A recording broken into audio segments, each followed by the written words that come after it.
प्रस्तावना। संविधान सभा की स्थापना 9 दिसंबर 1946 को हुई थी। संविधान के प्रथम बैठक 9 दिसंबर 1946 को और अंतिम बैठक 24 जनवरी 1950 को हुई थी। प्रथम बैठक और अंतिम बैठक के बीच कुल 12 बैठकें आयोजित की गई थी। संविधान सभा की द्वितीय बैठक 20 जनवरी 1947 से लेकर 25 जनवरी 1947 तक हुई थी, जो कि कुल 5 दिनों तक चला था। संविधान सभा के दूसरे बैठक के दौरान संविधान सभा द्वारा उद्देश्य प्रस्ताव को स्वीकार किया गया था।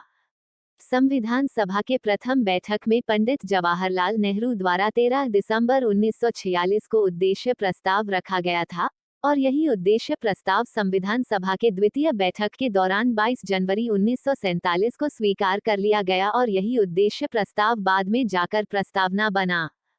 जवाहरलाल नेहरू ने उद्देश्य प्रस्ताव को 13 दिसंबर 1946 को पेश किया था।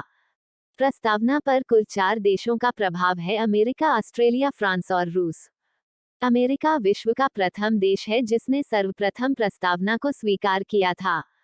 भारत के संविधान निर्माता ने कुल 60 देशों के संविधान को पढ़ा और संविधान का निर्माण किया। प्रस्तावना की भाषा ऑस्ट्रेलिया के संविधान में लिखित प्रस्तावना से प्रभावित है। प्रस्तावना में लिखित न्याय शब्द, जो कि सामाजिक, आर्थिक और राजनीतिक न्याय है, इसका प्रयोग रूस के संविधान से प्रभावित है। स्वतंत्रता, समानता और बंधुत्व शब्द फ्रांस के संविधान से लिए गए हैं। भारतीय संविधान में बंधुत्व की चर्चा एक प्रकार का, समानता की चर्चा 2 प्रकार का, जो कि प्रतिष्ठा और अवसर की समानता, न्याय की चर्चा 3 प्रकार का, सामाजिक, आर्थिक और राजनीतिक न्याय, और स्वतंत्रता की चर्चा 5 प्रकार का, विचार, अभिव्यक्ति, विश्वास, धर्म और उपासना की स्वतंत्रता की चर्चा की गई है। बेरुबारी वार्ड 1960 में सुप्रीम कोर्ट ने ये कहा कि प्रस्तावना संविधान का अंग नहीं है, इस कारण संसद इसमें संशोधन नहीं कर सकती है। गोलकनाथ वाद 1967 ईस्वी में सुप्रीम कोर्ट ने प्रस्तावना को संविधान की आत्मा की संज्ञा दिया है और कहा कि प्रस्तावना अपरिवर्तनीय और शाश्वत है। केशवानंद भारती वाद 1973 में सुप्रीम कोर्ट ने ये कहा कि प्रस्तावना संविधान का अंग है और सांसद इसमें संशोधन कर सकती है। सांसद ने इस अधिकार का प्रयोग करते हुए संविधान की प्रस्तावना में एक बार संशोधन किया है। भारतीय संविधान के प्रस्तावना में एक बार संशोधन 42वां संविधान संशोधन 1976 के तहत किया है। 42वां संविधान संशोधन 1976 के तहत प्रस्तावना में संशोधन करते हुए 3 नए शब्द जोड़े गए: समाजवाद, पंथनिरपेक्षता और अखंडता। इस समय प्रधानमंत्री इंदिरा गांधी थे। मूल संविधान के तहत भारत एक संपूर्ण प्रभुत्व संपन्न लोकतंत्रात्मक गणराज्य था। वर्तमान समय में भारत संपूर्ण प्रभुत्व संपन्न समाजवादी, पंथनिरपेक्ष और लोकतंत्रात्मक गणराज्य है। संविधान सभा के द्वारा संविधान को 26 नवंबर 1949 को स्वीकार किया गया है। ये जानकारी हमें संविधान के प्रस्तावना से मिलती है। प्रस्तावना। हम भारत के लोग भारत को एक संपूर्ण प्रभुत्व संपन्न समाजवादी, पंथनिरपेक्ष, लोकतंत्रात्मक गणराज्य बनाने के लिए तथा उसके समस्त नागरिकों को सामाजिक, आर्थिक और राजनीतिक न्याय, विचार, अभिव्यक्ति, विश्वास, धर्म और उपासना की स्वतंत्रता, प्रतिष्ठा और अवसर की समता प्राप्त करने के लिए तथा उन सब में व्यक्ति की गरिमा और राष्ट्र की एकता और अखंडता सुनिश्चित करने वाली बंधुता बढ़ाने के लिए दृढ़ संकल्प होकर अपने इस संविधान सभा में आज तारीख 26 नवंबर 1949 मिति मार्ग शुक्ला सप्तमी संवत 2006 विक्रमी को ये दत्त द्वारा इस संविधान को अंगीकृत, अधिनियमित और आत्मपित करते हैं। गणराज्य। वैसा देश या वैसा राज्य जहां के राष्ट्रीय अध्यक्ष निर्वाचित होते हैं उन्हें गणराज्य कहा जाता है। उदाहरण के लिए भारत। राज्य किसे कहते हैं?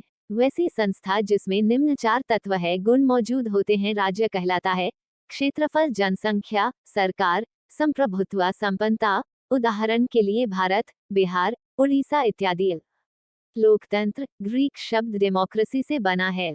वैसे शासन प्रणाली जिसमें शक्ति का अंतिम स्रोत आम जनता हो लोकतंत्र कहलाता है। Abraham Lincoln. लोकतंत्र जनता का, जनता के लिए, जनता के द्वारा शासन प्रणाली है। लोकतंत्र 2 प्रकार का होता है: प्रत्यक्ष लोकतंत्र और अप्रत्यक्ष लोकतंत्र।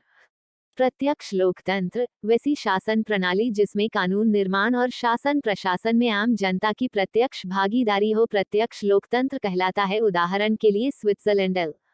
अप्रत्यक्ष लोकतंत्र वैसी शासन प्रणाली जिसमें कानून के निर्माण में आम जनता नहीं बल्कि आम जनता द्वारा चुने हुए प्रतिनिधियों की भागीदारी हो, अप्रत्यक्ष लोकतंत्र कहलाता है। विश्व के अधिकतर देशों में अप्रत्यक्ष लोकतंत्र ही देखने को मिलता है, उदाहरण के लिए भारत, अमेरिका, कनाडा इत्यादि।